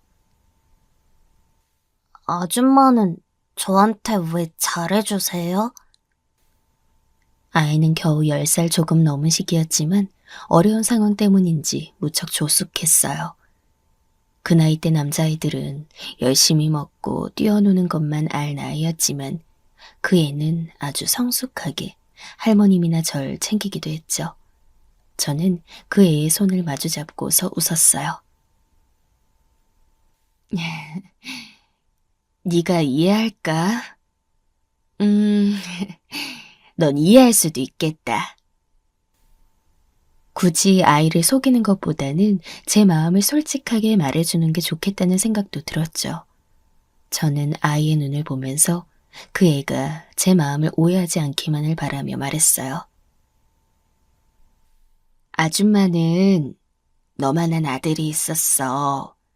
너 오며 가며 인사했던 거 기억나니? 너무 어릴 때라 아마 기억나진 않았을 거예요. 하지만 아이는 저를 보며 눈을 찌푸리더군요. 기억 나는 것 같아요. 그래, 너하고 가끔 만나서 놀기도 했잖니. 너하고 동갑이었어. 저는 아이 앞에 아예 주저앉았어요. 그 애가 죽었단다. 할머님한테 들었니? 이야기는? 네, 옆집 누가 죽었다는 건 들었어요. 그게 내 아들이었어. 다시 생각해도 가슴이 찢어지는 것 같았어요. 하지만 전 눈앞에 있는 아이가 놀랄까봐 제 감정을 드러내진 않았죠. 난 정말 슬펐단다. 그런데 너하고 너희 할머님이 아줌마 가엾다고 들여다봐 주신 거야. 그래서 너무 고마웠어. 아들의 얼굴이 그 애의 얼굴에 겹쳐 보였지만 거기까진 말하지 않았어요. 아이가 아들을 대신해 자기한테 잘해주는 거라고 생각할까봐 싫더라고요. 사실 그건 아니었어요. 처음엔 분명 아들 대신이란 마음이 있었지만 시간이 지나면서 이 애 자체가 사랑스러웠거든요. 잘 되었으면 했고 잘 자랐으면 했어요. 아이는 저를 한참이나 바라보다가 손을 꼬물거리며 말했어요. 저한테도 엄마가 있었다면 아줌마처럼 잘해줬을까요? 조숙한 아이답지 않게 그 말만은 너무 자신감도 없고 작은 목소리였죠. 저는 그게 너무 가슴 아팠어요. 그래서 아이의 손을 잡고 그 손등을 비벼주었죠. 괜찮아. 곧 너희 부모님 만날 거야. 그리고 엄마는 아줌마의 비할 바 아니게 잘해주시겠지. 그럴까요? 그럼 당연하지. 그 전까지만 아줌마가 널 보살펴줄게. 그의 부모님은 아이를 낳아놓고서 돈을 벌겠다면서 아이를 할머니에게 버리다시피 하고 사라졌어요. 하지만 죽거나 한 건 아니었기 때문에 당연히 언제 돌아올지 알 수 없는 거였죠. 저는 이 아이와 할머님으로 인해 외로움이 많이 사라져서 가능한 오래도록 그들과 같이 지냈으면 싶었어요. 비록 옆집이어도 마치 가족이 다시 생긴 것 같았거든요. 하지만 제 인생이 그렇게 쉽게 풀릴 리 없었죠. 그 애가 초등학교를 거의 마칠 쯤 그의 부모님이 찾아왔어요. 이제 어느 정도 살 수 있게 되었다면서 할머님과 아이를 모두 데리러 온 거였죠. 아줌마도 같이 가면 안 돼요? 하지만 그간 정이 든 아이가 내뱉은 말은 정말 예상 외였어요. 설마 저한테 그렇게까지 정이 들었을 거라고는 상상하지 못했거든요. 그의 부모님은 제가 아이를 돌봐준 것에 대해 너무 고마워하며 저에게 돈을 주려 했지만 제가 거절했어요. 그래도 이제 그 애가 정상적인 가정에서 클 수 있다는 게 너무 기뻤어요. 초등학교 졸업이 다가왔다지만 너무 어린애잖아요. 할머님이 오시더니 그동안 따로 후원해드린 돈을 애들 부모님한테 말해서 돌려주겠다며 그동안 고마웠다고 우시더군요. 그동안 아주머니 덕분에 너무 도움을 많이 받았어요. 아니에요, 할머님. 제가 훨씬 많이 도움을 받았죠. 정말이에요. 우리가 뭘 했다고. 그저 곁에 있어 주신 것만 해도 큰 도움이었어요. 저는 진심을 담아 말했어요. 사실이었거든요. 그래서 옆집 분들은 그대로 이사를 갔어요. 아이는 어렸고 할머님은 연세가 있으셨기에 연락처를 드리긴 했지만 다시 연락이 오가리라는 기대는 하지 않았죠. 그러고서 혼자 집에 오니 너무 쓸쓸하더군요. 항상 일을 하고 돌아오면 기다리고 있던 아이와 할머님이 없었으니까요. 마치 또 한 번 가족에게 버림받은 듯한 기분이 들었어요. 저와 피 한 방울 섞이지 않은 사람들이었는데도 그들이 떠났다고 생각하니 가슴이 너무 아팠거든요. 하지만 그래도 삶을 살게 되었죠. 저는 혼자 살면서 제 가족을 만들어 보고 싶어서 애를 썼어요. 어떻게든 재혼해보려 애썼지만 쉽지 않았고 도리어 상처만 입었었죠. 아이 잃고 이혼한 여자한테 다가오는 남자들은 거의 쓰레기더군요. 식당 이곳저곳을 전전하며 일하는 동안 돈을 열심히 모았어요. 나중에 재혼한다면 살림 미천으로 삼을 생각이었죠. 하지만 적당한 사람을 만날 수 없어 정말 고민이 많았는데 세월이 10년도 넘게 지난 후에 남자 한 명을 만났어요. 그 남자는 그래도 성실한 사람이었어요. 제가 일하는 식당에 채소를 배달해주는 사람이었는데 나이도 저와 비슷했고 언제나 열심히 일해서 제가 눈여겨보게 되었죠.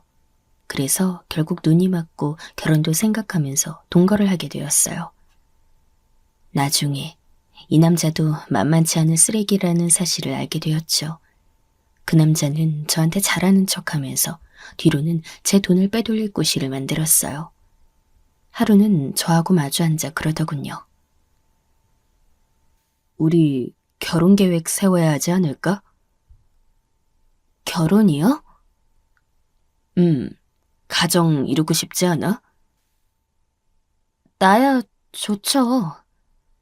갑작스러운 말이긴 했지만 그 남자 말대로 전 가정을 이루고 싶었기에 환영이었어요. 하지만 좀 이상하긴 했죠. 당신 얼마 전에 싫다고 했잖아요. 결혼도 싫고 아이도 낳기 싫다고.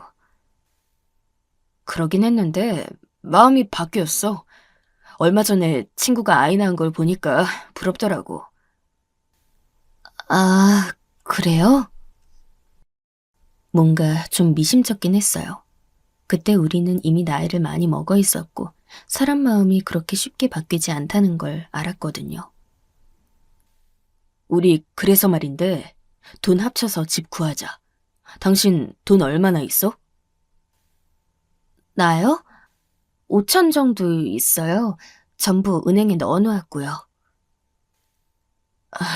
그거밖에 없어?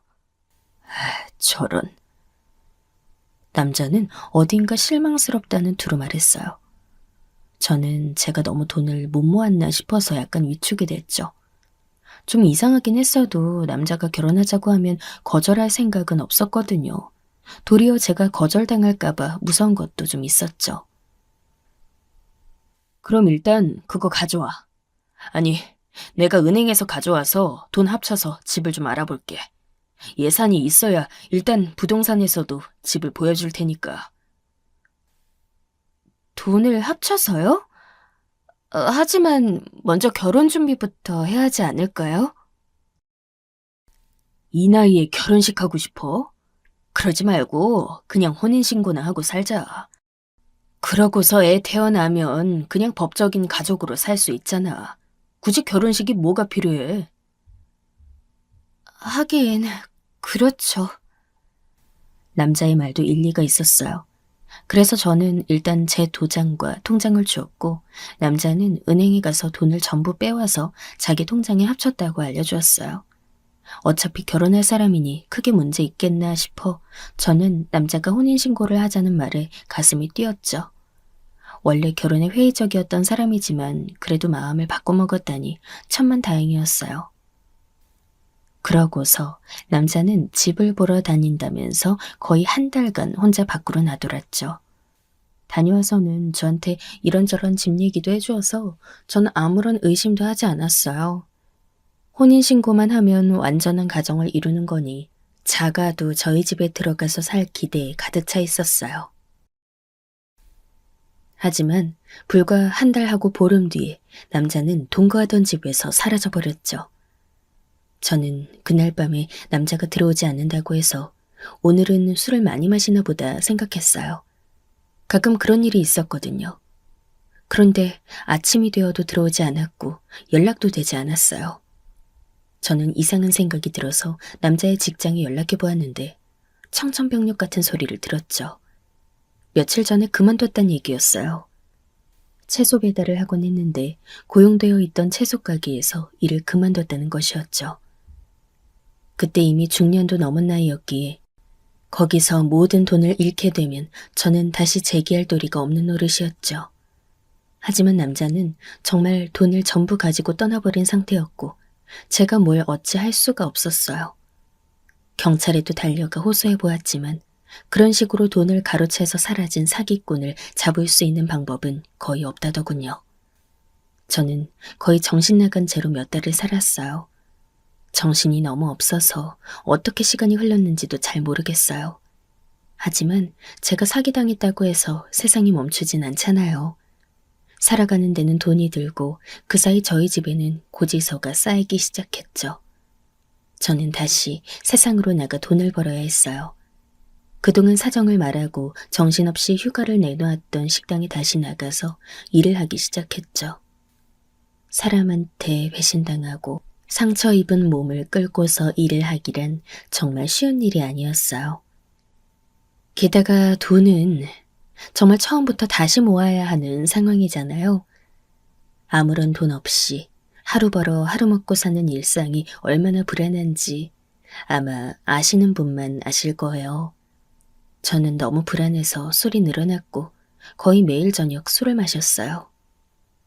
예, 부끄럽지만 솔직히 그때 알코올 중독에 빠졌어요. 전 외로움과 피로, 게다가 사람에게 받은 배신으로 인한 상처 때문에 술을 마시지 않을 수가 없었죠. 술을 마시지 않으면 거의 잠에 들 수 없었어요. 아예 잘 수조차 없으니 다음날 나가서 일을 할 수가 없었어요. 그래서 어쩔 수 없이 술을 마셨고 어쩔 수 없이 알코올 중독에 걸렸어요. 그러면서 점차 식당 일에도 불성실해지게 되었죠. 그 전까지는 제 딱한 사정을 봐주시던 식당 사장님도 이제 저를 봐주지 못할 지경에 이르렀어요. 저는 궁지에 몰릴 지경이 되었죠. 얼마나 힘들던지. 이제 돈을 못 번다는 생각에도 별다른 영향이 없을 정도였어요. 힘든 현실을 회피하느라 술로 도피했고 술 때문에 현실이 더 힘들어지는 악순환이었죠. 결국 식당에서도 잘렸고 저는 술에 절어 아무것도 못했어요. 먹고 살 일이 막연했기에 멍하게 생각하다가 나라에서 저같이 불쌍한 사람한테 생활비 보조를 조금 해준다는 걸 생각해냈죠. 기초수급자가 되기엔 충분한 상태였어요. 동사무소에 가서 수급자 신청을 하는 것도 간신히 했을 정도였죠. 동사무소 직원분은 술 냄새에 절여진 저를 보면서도 친절하게 수급자 신청을 안내해줬고 그래서 저는 간신히 그 안내에 따라 신청을 했어요. 제가 수급자 신청을 하고 돌아섰는데 동사무소 직원이 저를 불러서 뭔가 하나를 쥐어주었어요. 이거 여기 지역 유지분이 자원봉사 겸 기부 겸 해서 나눠주시는 쌀이에요. 가져가서 좀 드세요. 아, 감사합니다. 일주일에 한 번은 동에서 반찬 도시락 배달도 나가니까요. 받고 싶으시면 제가 신청자의 이름 써놓을게요. 감사해요. 감사해요. 부탁드립니다. 저는 그 직원분이 참 고마웠어요. 그냥 모른 척하고 보내버려도 그만인데 굳이 저를 불러 세워 도움될 만한 것을 알려주고 신청까지 해준다니 말이죠. 그래서 저는 그날은 작은 쌀봉지를 가지고 와서 오랜만에 밥을 해서 먹었어요. 뱃속으로 술이 아닌 다른 것이 들어가니까 그래도 살 것 같더군요. 어차피 저녁 때는 또 술이 당겨서 소주 한 병을 마시긴 했지만 그래도 밥을 먹은 게 다행이었어요. 조금이라도 덜 취하니 말이죠. 동사무소 직원이 약속했던 대로 일주일 뒤에 반찬 도시락 배달이 왔어요. 일주일에 한 번 그 동의 자치단체 회원들이 모여 만들고 나눠주는 거라고 하더군요. 그래도 나름대로 혼자 열심히 살던 제가 이런 이웃들의 자비에 기대어 먹고 살아야 한다니 눈물이 났지만 오랜만에 멀쩡한 반찬을 받아 먹으니까 그런 생각들이 싹 잊혀지더군요. 그래서 저는 매주 오는 동사무소의 반찬을 기다렸어요. 아직 알코올 중독이 남아있어서 술을 끊으려고 노력하는 동시에 밥을 제대로 챙겨 먹으려고 노력도 했죠. 동사무소에서는 간혹 기부물품이 들어왔다면서 쌀이며 뭐며를 가져가라고 연락을 주기도 했어요. 전 그럴 때마다 감사하게 가서 물품을 받아오곤 했죠. 그날도 저한테 연락이 왔어요. 처음 저 수급자 신청을 받아주었던 동사무소 복지 담당 직원이었는데 빨리 와서 기부 물품을 가져가라고 하더군요. 지역 유지분 중 한 명이 동해에 넉넉한 쌀을 주셨다고 했어요. 그 말에 급하게 동사무소로 갔더니 직원분이 쌓여있던 쌀봉지 중 하나를 뺏어 주셨죠. 감사합니다, 매번. 제 일인데요, 뭐. 그래도 안 챙겨주는 사람들도 있잖아요. 정말 참 고마운 사람이라 저는 몇 번이나 허리를 굽혔어요. 직원분이 웃으며 그러더군요. 사실은 이번에 우리 동에 되게 큰 식당 주인분이 어려운 분들 드시라고 쌀을 많이 기부하셨거든요. 그래서 넉넉하게 드릴 수 있었어요. 아, 그렇군요. 고마운 분이구나. 네, 항상 기부품 정말 많이 주시는 분이에요. 덕분에 일이 참 수월하죠. 직원이 웃었고 저도 손 가득 무게를 느끼며 고마움에 웃었어요. 이 덕분에 또 제가 보름에서 한 달간 밥을 먹고 살 수가 있을 거였으니까요. 그런데 그때 2층에 있는 동장실에 왔던 손님이 내려오더군요. 아마 동장이 직접 맞이해야 할 만큼 중요한 손님이었던 모양이에요. 직원이 저한테 살짝 알려줬어요. 아, 저 손님이에요. 저분이 그 식당 주인 아드님이거든요. 점죠. 아, 그러네요. 아마 그 식당 이어받으실 것 같더라고요. 워낙 크고 장사가 잘 되는 집이라 진짜 부자예요. 직원이 말하는 식당은 저도 아는 곳이었어요. 그 젊은 나이에 그런 가게를 이어받다니 참 부러운 인생이 아닐 수 없었죠. 그런데 저는 그 순간 식당이나 그런 것은 잊어버리고 그냥 그 젊은이를 쳐다봤어요. 내 아들이 살아있다면 저 나이겠구나 싶은 이상한 기분이 들더군요. 참 기묘했죠. 여태까지 술에 절어 살면서 어린 시절 죽어버린 아들의 기억은 가슴에 묻어버렸는데 그게 지금 기어나오다뇨. 저는 저도 모르게 멍하니 넋을 잃은 채 그 청년을 바라봤어요. 제 시선이 느껴졌는지 나오던 청년도 저를 쳐다봐서 시선이 마주쳤죠. 그런데 그 청년의 낯이 어딘가 익은 거예요. 그 청년 역시 저를 보고 이상한 것을 눈치챘는지 움찔하더군요. 그러더니 잠시 서 있다가 저한테 가까이 다가왔어요.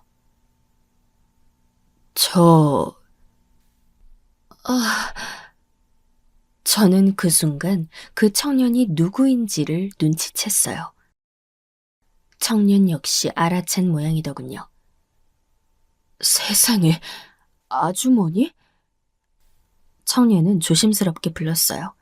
그 아주머니라는 호칭이 그 누구도 아닌 오랜 옛날 25년 전 그 옆집 아이가 불렀던 것과 같은 호칭이라는 것을 전 알 수 있었죠. 세상에, 너...